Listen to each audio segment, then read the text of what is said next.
Manchester, home of the worker bee, known for its rich cultural history, and more recently, its homeless problem. With the public apprehensive to help, most people only giving change without knowledge of where the money goes, I want to explore the different ways we can offer help. I've come to Emmaus Salford to meet community leader Simon Locke to get an idea of what the charity offers to those in need. To join us, I can place them in our social enterprises, or I can figure out how I can best work with them to support them to where they want to be going forward in the future. Yeah. So they will make a referral, then they'll meet with me, and then we'll decide if they can bring something to the community, and if we can support their level of need. Right, okay. So we're not a therapeutic community, Mm-hmm. but the therapy that we believe works is in the work. So by offering somebody an opportunity of somewhere safe and secure to live, Mm-hmm. and a routine of having something to do during the day, i.e. work, Yeah. that gives people the opportunity to get back into a routine, to think about something else other than the crap that's been going on in their lives, to focus on something else positive other than all the rubbish that's been causing them to become homeless, and to give them a break from worrying about everything, like the bills, the food, where am I going to go, where am I going to sleep next, because we offer that. So we offer the safe space, we offer the food, we offer the routine, we offer a structure. I was curious to see what Simon's thoughts were on the public's attitude towards giving change and helping, hopefully providing alternatives that's better for rough sleepers. It's a difficult one, isn't it? Yeah. Some people are on the streets because they need to be on the streets.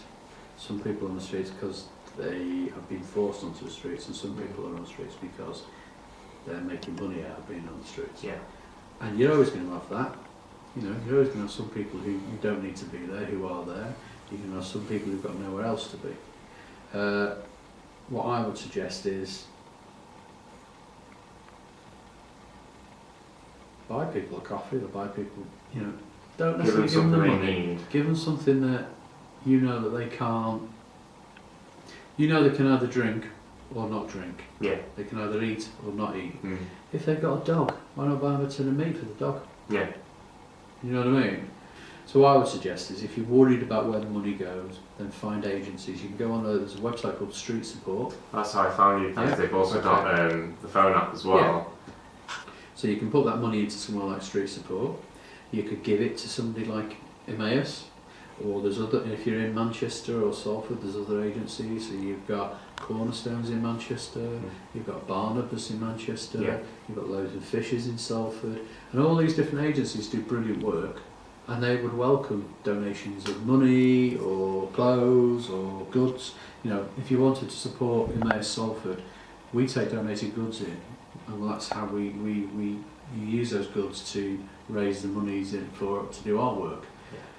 While giving necessities rather than money can be good in the short term, I thought I'd visit the Albert Kennedy Trust, a charity that caters to homeless people within the LGBTQ community, located in Manchester's Northern Quarter, to get Communications Officer Graham Robertson's take on how we can help more in the long run. Our brief is to offer support to young LGBT people. Right. We classify young as 16 to 25 who are homeless or at risk of homelessness, or are living in hostile environments where their sexuality or their gender is not being accepted by their parents or caregivers. We've got an online support service we've recently launched called Interact. Right, okay. What we've discovered is that young people are very much connected to their mobile phones. It's very important to a young person to be connected and have that line of connection to some kind of support. What can the general public do to help charities like the Albert Kennedy Trust? Well, we're a charity, so I mean, it often comes down to they can support us by donating to the work that we're doing. We rely a lot on donations. There is funding available, but most of our funding, most of our kind of fundraising is through members of the public who have seen some of the case studies and some of the young people that we work with and are appalled, rightfully so, that something like this is still happening in the 21st century. With the Street Support app, a network of all charities dedicated to tackling homelessness in Manchester, offering help is more accessible than ever. The services included allow rough sleepers to find food and shelter, while also giving the public the option of providing help.